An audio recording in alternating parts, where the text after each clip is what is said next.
ಮಾನವೀಯ ಸ್ನೇಹಿತರ ಒಕ್ಕೂಟ ಕೊಡಗು ಜಿಲ್ಲಾ ವಾರ್ತೆ ಓದುತ್ತಿರುವವರು ಅಜ್ಜಿಕುಟಿರ ಸುನೀತಾ ಗಿರೀಶ್ ಸುಂಟಿಕೊಪ್ಪ. ಡಿಕೆ ಶಿವಕುಮಾರ್ ಮುಖ್ಯಮಂತ್ರಿಯಾಗಿ ಪ್ರಮಾಣ ವಚನ ಸ್ವೀಕರಿಸಿದ ಬೆನ್ನಲ್ಲೇ ರಾಜ್ಯದ ವಿದ್ಯಾರ್ಥಿಗಳಿಗೆ ಸಿಹಿ ಸುದ್ದಿ ನೀಡಿದ್ದು, ಎಲ್ಲ ಶಾಲಾ ಕಾಲೇಜು ವಿದ್ಯಾರ್ಥಿಗಳಿಗೆ ಉಚಿತ ಬಸ್ ಪಾಸ್ ನೀಡುವುದಾಗಿ ಘೋಷಣೆ ಮಾಡಿದ್ದಾರೆ. ಮೈಸೂರು ಕುಶಾಲನಗರ ಚತುಷ್ಪಥ ರಸ್ತೆ ಕಾಮಗಾರಿ ಬಿರುಸಿನಿಂದ ಸಾಗಿದ್ದು, ಈ ವರ್ಷಾಂತ್ಯದೊಳಗೆ ಪೂರ್ಣಗೊಳ್ಳುವ ಲಕ್ಷಣಗಳಿವೆ. ಈ ನಡುವೆ ಕುಶಾಲನಗರದವರೆಗಿನ ಚತುಷ್ಪಥ ರಸ್ತೆಯನ್ನು ಸಂಪಾಜೆಯವರೆಗೂ ವಿಸ್ತರಿಸಬೇಕೆಂಬ ಕೂಗು ಕೇಳಿಬರುತ್ತಿದ್ದು, ಈ ಸಂಬಂಧ ಜಿಲ್ಲಾ ಚೇಂಬರ್ ಆಫ್ ಕಾಮರ್ಸ್ನಿಂದ ಸಂಸದ ಯದುವೀರ್ ದತ್ತ ಚಾಮರಾಜ ಒಡೆಯರ್ ಹಾಗೂ ರಾಷ್ಟ್ರೀಯ ಹೆದ್ದಾರಿ ಪ್ರಾಧಿಕಾರಕ್ಕೆ ಮನವಿ ಸಲ್ಲಿಸಲಾಗಿದೆ. ಸೋಮವಾರಪೇಟೆಯ ವಿವಿಧೋದ್ದೇಶ ಸಹಕಾರ ಸಂಘದ ವಾರ್ಷಿಕ ಮಹಾಸಭೆ ಜೂನ್ 7ರಂದು ಪಟ್ಟಣದ ಚನ್ನಬಸಪ್ಪ ಸಭಾಂಗಣದಲ್ಲಿ ಬೆಳಿಗ್ಗೆ 11ಕ್ಕೆ ಅಧ್ಯಕ್ಷ NT ಪರಮೇಶ್ ಅಧ್ಯಕ್ಷತೆಯಲ್ಲಿ ನಡೆಯಲಿದೆ. ಇದೇ ಸಂದರ್ಭ ಸಂಘದ ಸದಸ್ಯರು ಹಾಗೂ ಸಾರ್ವಜನಿಕರಿಗೆ ಉಚಿತ ನೇತ್ರ ತಪಾಸಣೆ ಶಿಬಿರ ಏರ್ಪಡಿಸಲಾಗಿದೆ ಎಂದು ಸಂಘದ ಮುಖ್ಯ ಕಾರ್ಯನಿರ್ವಹಣಾಧಿಕಾರಿ MB ತಾರಾ ಪ್ರಕಟಣೆಯಲ್ಲಿ ತಿಳಿಸಿದ್ದಾರೆ.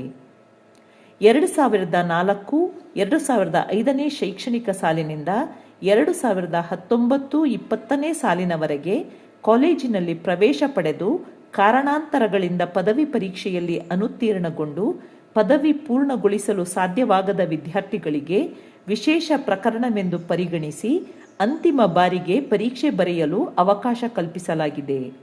ಮೈಸೂರು ವಿಶ್ವವಿದ್ಯಾನಿಲಯದ ಕ್ರಾಫರ್ಡ್ ಭವನದಲ್ಲಿ ಕುಲಪತಿ ಪ್ರೊಫೆಸರ್ NK ಲೋಕನಾಥ್ ಅಧ್ಯಕ್ಷತೆಯಲ್ಲಿ ನಡೆದ ಸಾಮಾನ್ಯ ಸಭೆಯಲ್ಲಿ ಅನುಮೋದನೆ ನೀಡಲಾಗಿದೆ. ಕಾಡಾನೆಗಳನ್ನು ಒಳಗೊಂಡಂತೆ ವನ್ಯಜೀವಿಗಳ ಆಹಾರಕ್ಕೆ ಪೂರಕವಾದ ಮರಗಳನ್ನು ಅರಣ್ಯ ಪ್ರದೇಶಗಳಲ್ಲಿ ಬೆಳೆಯಲು ಅಗತ್ಯ ಕ್ರಮ ಕೈಗೊಳ್ಳಬೇಕೆಂದು ಆಗ್ರಹಿಸಿ ಜೂನ್ 5ರಂದು ಸರ್ಕಾರಕ್ಕೆ ಮನವಿ ಸಲ್ಲಿಸಲಾಗುವುದು ಎಂದು ಹ್ಯೂಮನ್ ರೈಟ್ಸ್ ಇಂಟರ್ನ್ಯಾಷನಲ್ ಫೆಡರೇಷನ್ ರಾಜ್ಯಾಧ್ಯಕ್ಷ ಹರೀಶ್ G ಆಚಾರ್ಯ ಮಡಿಕೇರಿಯಲ್ಲಿ ನಡೆದ ಸುದ್ದಿಗೋಷ್ಠಿಯಲ್ಲಿ ತಿಳಿಸಿದರು.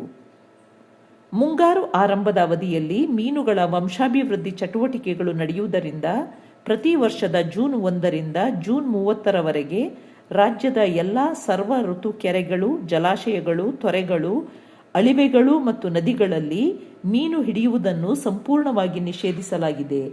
ಈ ಅವಧಿಯಲ್ಲಿ ಜಿಲ್ಲೆಯ ಸಾರ್ವಜನಿಕರು ಹಾಗೂ ಮೀನುಗಾರರು ಅವುಗಳ ಸಂತಾನ ಅಭಿವೃದ್ಧಿಗೆ ಪೂರಕ ವಾತಾವರಣ ಕಲ್ಪಿಸಿಕೊಟ್ಟು ಸ್ಥಳೀಯ ಮೀನಿನ ತಳಿಗಳ ಸಂರಕ್ಷಣೆಯಲ್ಲಿ ಇಲಾಖೆಯೊಂದಿಗೆ ಸಹಕರಿಸಬೇಕಾಗಿ ಮೀನುಗಾರಿಕೆ ಉಪನಿರ್ದೇಶಕ CS ಸಚಿನ್ ತಿಳಿಸಿದ್ದಾರೆ. ನಾಪೋಕ್ಲುವಿನಲ್ಲಿ ಶೌರ್ಯ ಘಟಕ ಸಂಘಟನೆಯ ಸ್ವಯಂ ಸೇವಕರು ಕಾವೇರಿ ನದಿ ಸ್ವಚ್ಛತಾ ಕಾರ್ಯ ಕೈಗೊಂಡರು. ಕಾವೇರಿ ನದಿಯೊಳಗೆ ಬಿದ್ದಿದ್ದಂತಹ ಕಸ, ಪ್ಲಾಸ್ಟಿಕ್ ಚೀಲಗಳು, ಮರದ ದಿಣ್ಣೆಗಳು ಸೇರಿದಂತೆ ಎಲ್ಲ ತ್ಯಾಜ್ಯವನ್ನು ಹೆಕ್ಕಿ ಕಾವೇರಿ ನದಿಯ ಸ್ವಚ್ಛತಾ ಕಾರ್ಯವನ್ನು ಮಾಡಿದರು. ಶೌರ್ಯ ಮಾಸ್ಟರ್ ಹಾಗೂ ನಮ್ಮ ಒಕ್ಕೂಟದ ದಿವ್ಯಾ ಮಂದಪ್ಪ ಅವರ ನೇತೃತ್ವದಲ್ಲಿ ಈ ಕಾರ್ಯಕ್ರಮ ನಡೆದ ಬಗ್ಗೆ ವರದಿಯಾಗಿದೆ. ರಾಜ್ಯ ಮಟ್ಟದ ಕಾಯಕ ಯೋಗಿ ಪ್ರಶಸ್ತಿ ಪಡೆದ ಕುಶಾಲನಗರದ ನಿವೃತ್ತ RFO ಮಂಡೆಪಂಡ ಬೋಸ್ ಮೊಣ್ಣಪ್ಪ ಅವರನ್ನು ಕುಶಾಲನಗರದ ಪ್ರೋಬಸ್ ಕ್ಲಬ್ನಿಂದ ಸನ್ಮಾನಿಸಲಾಯಿತು. ಬೋಸ್ ಮಣ್ಣಪ್ಪ ಅವರು ಕಳೆದ 20 ವರ್ಷದಿಂದ ಯಾರೇ ನಿಧನರಾದರೂ ಅವರ ಅಂತ್ಯ ಸಂಸ್ಕಾರ ಕಾರ್ಯದಲ್ಲಿ ಪಾಲ್ಗೊಂಡು ಕರ್ತವ್ಯ ನಿರ್ವಹಿಸಿಕೊಂಡು ಬಂದಿರುವುದರಿಂದ ಕೊಡಗು ಜಿಲ್ಲೆಗೆ ಕೊಡಲ್ಪಡುವ ರಾಜ್ಯ ಮಟ್ಟದ ಕಾಯಕ ಯೋಗಿ ಪ್ರಶಸ್ತಿ ಇವರಿಗೆ ಲಭಿಸಿದೆ.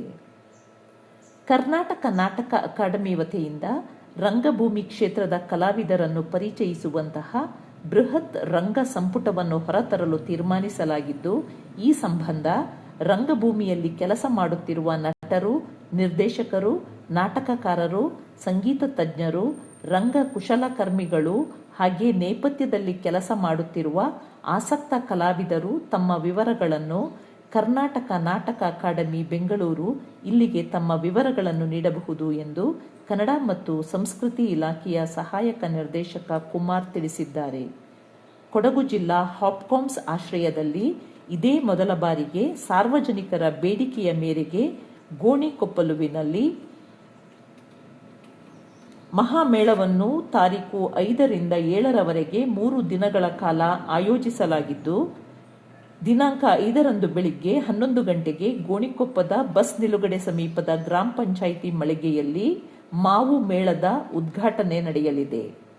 ಕ್ರೀಡೆಗಳು ಶಿಸ್ತು, ನಾಯಕತ್ವ ಮತ್ತು ಧೈರ್ಯದೊಂದಿಗೆ ಯುವ ಮನಸ್ಸುಗಳಲ್ಲಿ ರಾಷ್ಟ್ರ ನಿರ್ಮಾಣಕ್ಕೆ ಅಗತ್ಯವಾದ ಗುಣಗಳನ್ನು ರೂಪಿಸುವಲ್ಲಿ ಪ್ರಮುಖ ಪಾತ್ರ ವಹಿಸುತ್ತದೆ ಎಂದು ಮೈಸೂರು ವಲಯ ಪೊಲೀಸ್ ಮಹಾನಿರೀಕ್ಷಕ ಡಾಕ್ಟರ್ ಎಂ.ಬಿ. ಬೋರಲಿಂಗಯ್ಯ ಅಭಿಪ್ರಾಯ ವ್ಯಕ್ತಪಡಿಸಿದರು.